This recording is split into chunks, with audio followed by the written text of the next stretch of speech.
So, ito na ngayon ang aking tatlong itlog. Ang lalaki na nila, guys. Oh, ayan.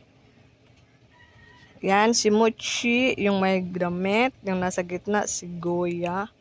At ito, ayan, nag-stretch pa si Choco. Ah, diba? Parang kailan lang, oh. Ngayon, ang lalaki na, mga binata na.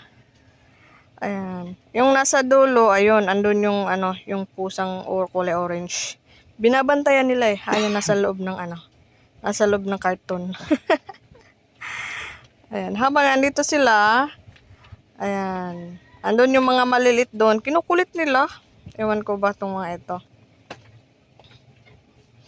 So, ito na sila ngayon, oh. Ang lalaki na ng mga lato-lato nila eh. Binata yan, si Guya, nagbibinata na yan.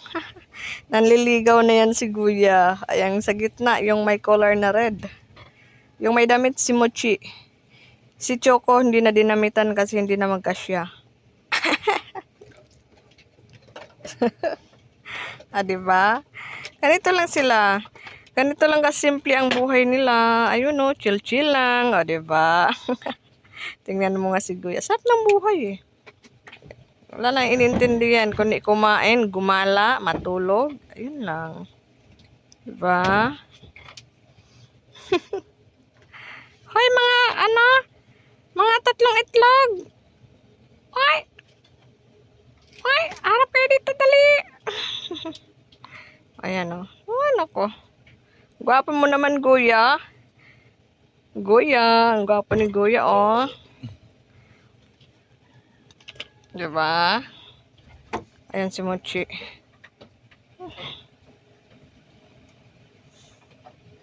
Ang nanay nila naglalandi na naman. Sana hindi mo na mabuntis yun.